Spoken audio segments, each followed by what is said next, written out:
नमस्ते फ्रेंड्स।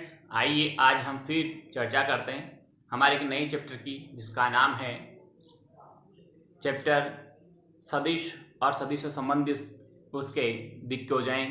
उन सदिशों का हम विभिन्न प्रकार के त्रिविमीय ज्यामिति की रचनाओं के बारे में पढ़ेंगे। यानी चैप्टर हमारा 14 है, नाम उसका त्रिविमीय ज्यामिति, यानी 3 डायमेंशनल ज्योमेट्री क्या होती है उसके बारे में आज अपन विस्तार से पढ़ेंगे। आइए स्टूडेंट्स, आज 27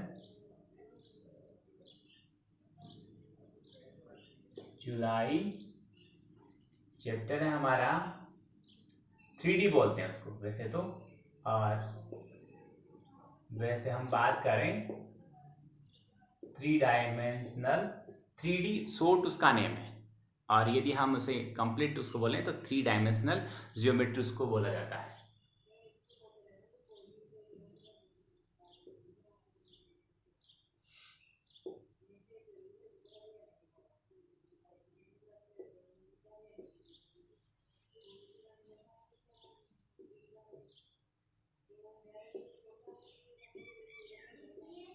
ओके, 3 डायमेंशनल ज्योमेट्री हमारे इस चैप्टर का नाम है। 3D से शॉर्ट में बोला जाता है। और अब इसके बारे में हम विस्तार से पढ़ें 3D क्या होती है। देखो, पहले आपको बताता हूँ 2D और 3D। जैसे हम 10th क्लास से पढ़ा था हमने कि एक्स अक्ष और वाई अक्ष दो रेखाएं हम किसी समतल पर खींचते हैं तो वह उस समतल को 4 भागों में बांट देती है। वहां पर 2 ही रेखाएं खींची थी तो वह 2 ही दिशा तय करती है, तो उसका नाम 2D था। यहां पर हम 3 रेखाएं खींचेंगे, ओ एक्स, ओ वाई और ओ जेड। तो इस तरह से होगी वो ओ एक्स, ओ वाई और ओ जेड।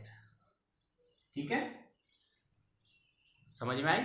ओ एक्स, ओ वाई और ओ जेड। यहां पर किसी भी पॉइंट को डिनोट करने के लिए उसके लिए 3 वैल्यू की आवश्यकता होगी, एक्स, वाई और जेड की वैल्यू। यानी एक्स की दिशा में, वाई की दिशा में और जेड की दिशा में उसका डिस्प्लेसमेंट क्या है ये हमें शो करना अनिवार्य होगा 3D में। 2D में सिर्फ 2 ही वैल्यू शो करनी पड़ती है कि वो एक्स अक्ष से कितनी दूरी पर है और वाई अक्ष से कितनी दूरी पर है। यानी वहां पर किसी भी बिंदु के निर्देशांक लिखने के लिए 2 वैल्यू चाहिए, एक्स कॉमा वाई, और यहाँ पर 3 वैल्यू चाहिए, X comma Y comma Z, क्योंकि यहाँ 3D पढ़ रहे हैं, 3 डायमेंशनल है और वहां वो 2 डायमेंशनल था, इसलिए वहां पर 2 वैल्यू चाहिए थी किसी भी पॉइंट को डिनोट करने के लिए। आइए स्टूडेंट्स, अब मैं सबसे पहले आपको ले चलता हूँ 3D के पॉइंट्स के बारे में हमने पढ़ा था। यहां सबसे पहले हम पढ़ेंगे लाइन के बारे में कि लाइन, किसी लाइन की डायरेक्शन जो कोसाइन होती है वो क्या होती है। तो यहां पर सबसे फर्स्ट पॉइंट है जो है हमारा डायरेक्शन कोसाइन।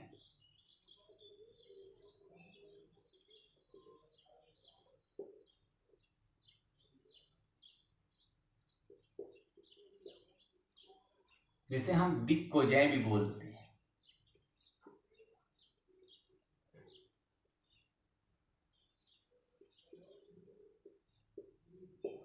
ये क्या होती है इसके बारे में आपको मैं विस्तार से बताऊंगा आज, क्योंकि डायरेक्शन जो कोसाइंस होती है उस पर डिपेंड मिनिमम 1 मार्क्स का एक डाउट 100% पूछे जाने के चांस होते हैं, 1 से लेकर 10 तक वाले सवालों में 1 नंबर का। बाकी इसका और भी काफी यूज है, तो इसलिए इसके बारे में विस्तार से मैं आपको पहले बताता हूँ क्या होता है डायरेक्शन कोसाइन। देखिए स्टूडेंट्स, मैंने यहां पर एक वेक्टर लिया है और वो वेक्टर है ओपी। ओके, वेक्टर है हमारा ओपी। मान लीजिए, मैं मान लेता हूं कि ओपी है वो ओ एक्स के साथ अल्फा, ओ वाई के साथ बीटा और ओ जेड के साथ गामा कोण बनाता है। ओ पी सदिश ओ एक्स के साथ अल्फा, ओ वाई के साथ बीटा और ओ जेड के साथ गामा धनात्मक दिशा में कोण बनाता है। तो ओपी के जो सदिश ओपी के जो दिक्कोजय हैं वो ये होगी स्टूडेंट्स, फर्स्ट जिसे अपन एल है वो कोस एल्फा, दूसरी जो एम है वो कोस बीटा और थर्ड जो एन है वो कोस गामा द्वारा लिखी जाएगी। अब यदि कोई रेखा या कोई दूसरा सदिश OP के समांतर खींचा जाता है तो उन सब की भी दिक्कोजाएं OP की दिक्कोजाओं के समान होती है, क्योंकि दो समांतर सदिशों की दिक्कोजाएं सदैव समान होती है। देखिए, यदि मैं एक इधर सदिश लेता हूं और सदिश का नाम है AB, तो यहां पर जो सदिश AB की दिक्कोजाएं हैं या रेखा बोल दो इसको, क्योंकि रेखा क्या होती है कि अनंत तक जा रही है, पर एक रेखाखंड की यदि किसी रेखा का एक भाग ले, एक टुकड़ा ले, तो उसको रेखाखंड कहते हैं। यदि रेखाखंड की जो दिक्कोजाएं है वही दिक्कोजाएं उस पूरी रेखा की होती है। तो आइए, जैसे हम कहते हैं, समझ गए ना आप, कि दो रेखाओं का एक थोड़ा सा पार्ट भी एक दूसरे के समांतर है तो पूरी की पूरी रेखा परस्पर समांतर होती है। तो यहां पर जो रेखा हमारी है AB की दिक्कोजाएं, यानी जितनी दिक्कोजाएं और जो जो दिक्कोजाएं किसकी होगी, सदिश OP की होगी, वो दिक्कोजाएं किसकी होगी, रेखा AB की होगी। समझ में आ गया? यानी एक दिष्ट रेखाखंड है, दिष्ट यानी जिसमें दिशा निहित होती है, वह रेखाखंड जिसमें दिशा निहित होती है उसे दिष्ट रेखाखंड कहते हैं। और दिष्ट रेखाखंड की डायरेक्शन रेशियोज होती है, डायरेक्शन कोसाइंस होती है। तो डायरेक्शन कोसाइन वो दिष्ट रेखाखंड जिसके समांतर है उसके समान उसकी डायरेक्शन कोसाइंस होगी, उसकी दिक् कोजाएं होगी। तो उसकी दिक् कोजाएं इसके बराबर होगी, यानी ये दिक् कोजाएं जो हैं वो लाइन AB की भी कहलाएगी। ओके, अब यदि मैं यहां पर लाइन BA की दिक्कोजाएं ज्ञात करना चाहता हूं, तो स्टूडेंट्स क्या होगा कि AB जैसे OP, OX, OY, OZ के साथ अल्फा, बीटा और गामा कोण बना रहा है, तो AB भी OX, OY और OZ के साथ अल्फा, बीटा और गामा कोण ही बनाएगा। बट मैं BA की बात करूं तो BA OX के साथ पाई माइनस अल्फा, OY के साथ पाई माइनस बीटा, OZ के साथ पाई माइनस गामा कोण बनाएगा। जब दिशा विपरीत होगी तो कोण पाई के माइनस में चले जाएंगे। तब क्या होगा, तब उसकी दिक्कोजाएं हम फाइंड आउट करेंगे, जिसे L कहते हैं। वो फर्स्ट आएगी हमारी cos पाई माइनस अल्फा, और सेकंड जो M से डिनोट करते हैं वो पाई माइनस बीटा, और थर्ड जो n से डिनोट करते हैं वो cos pi minus L gamma से लिखी जाएगी। आपको पता है cos पाई माइनस का मीनिंग होता है स्टूडेंट्स माइनस की वैल्यू, क्योंकि पाई माइनस यानी पाई माइनस का मीनिंग होता है सेकंड क्वाड्रेंट, और सेकंड क्वाड्रेंट में cos होता है वो नेगेटिव होता है। तो that means the value of L, M and N also become negative. So it's be written in form of minus L, minus M and minus N. Okay? ये किसकी है, ये BA की है। ये किसके, देखो इधर डायरेक्ट यहाँ पर एरो देखना, और ये किसकी है, AB की है।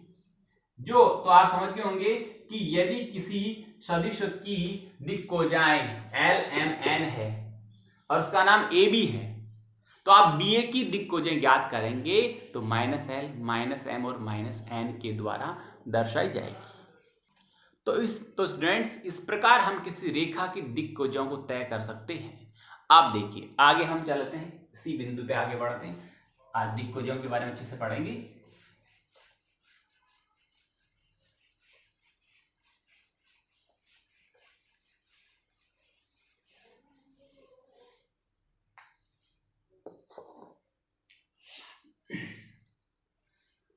OX की दिक्कोजाएं यानी डायरेक्शन कोसाइन से बोलते हैं।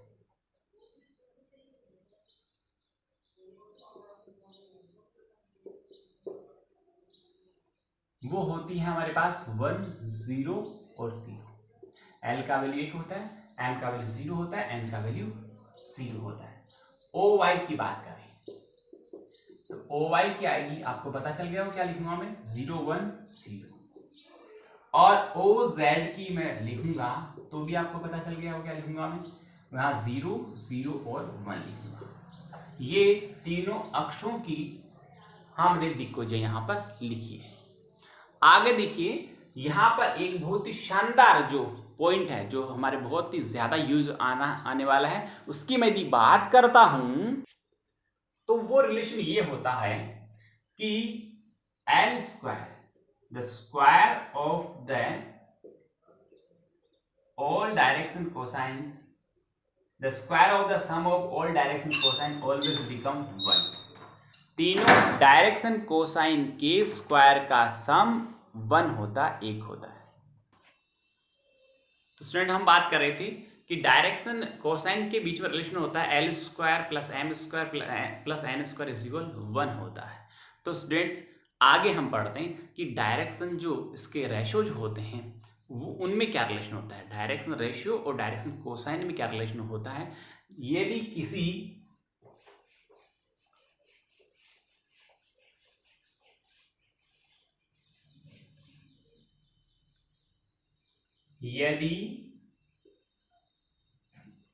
किसी रेखा की दिक कोजाएं एल एम व एन है तथा दिक अनुपात ए बी व सी है, तो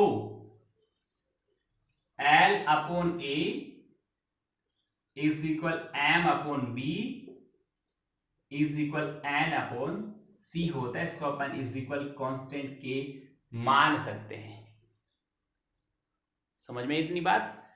यानी किसी लाइन के दिक् अनुपात और जो दिक् कोजय होती है उनमें रिलेशन होता है कि एल अपॉन ए, एम अपॉन बी और N upon C.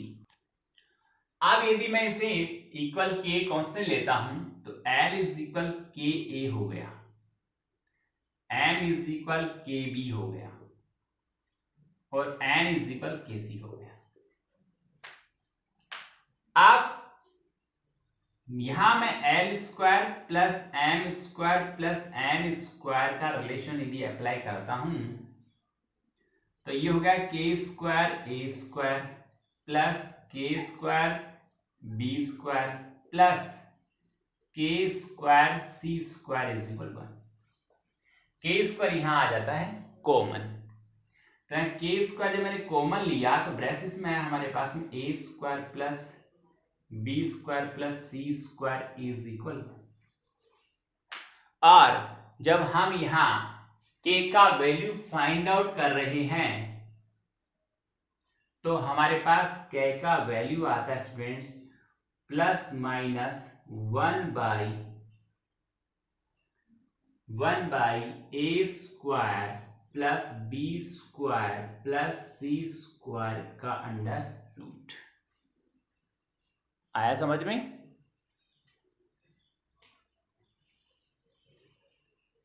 Plus minus 1 by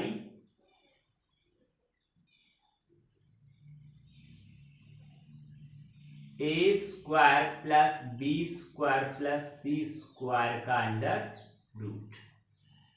ये हमारे पास में के का वैल्यू आया।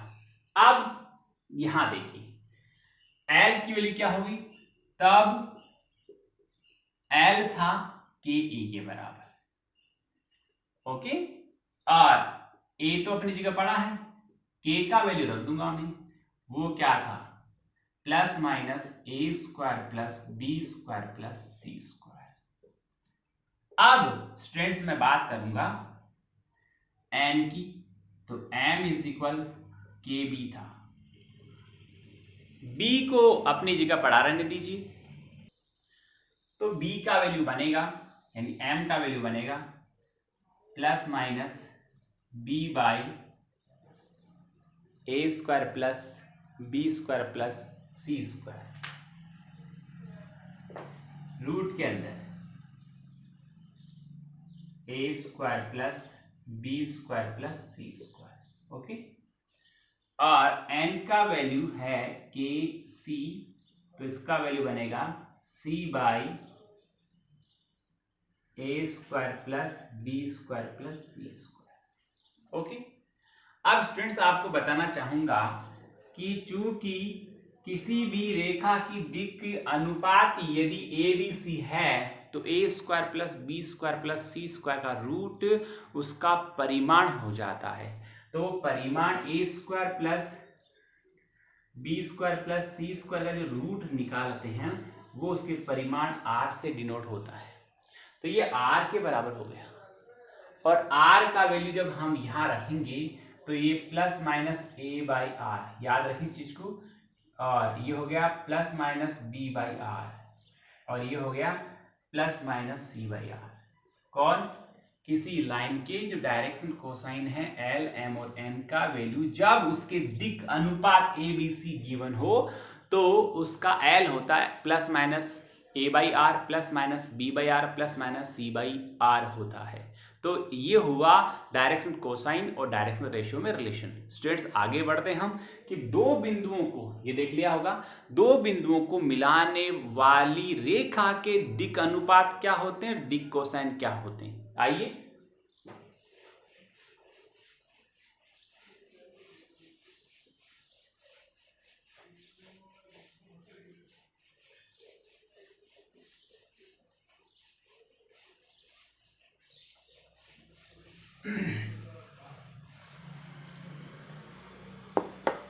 नेक्स्ट है हमारे पास, वो है कि दो बिंदुओं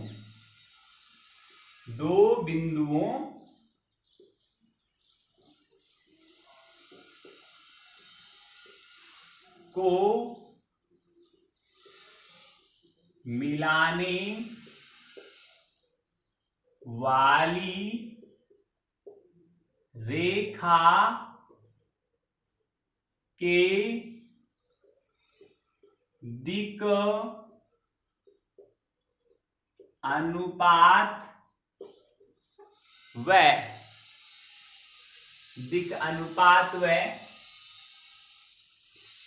दिक् कोसाइन, दोनों की बात करता हूं, दिक् अनुपात व दिक् कोसाइन। तो दो बिंदु को मिलाने वाली रेखा के दिक् अनुपात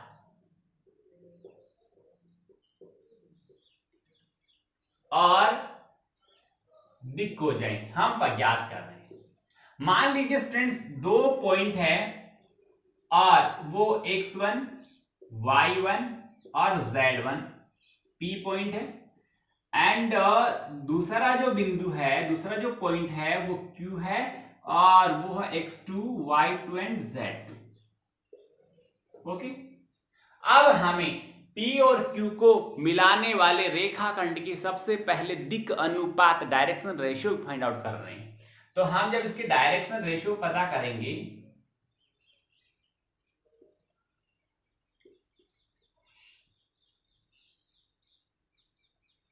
ठीक है, तो डायरेक्शन रेशियो आते हैं, दोनों पॉइंट के जो कोऑर्डिनेट्स हैं उनको माइनस करेंगे तो जो फर्स्ट डायरेक्शन जिसे अपन ए बोलते हैं वो आएगा x2 माइनस x1, दूसरा जिसे अपन b बोलते हैं वो आएगा y2 माइनस y1,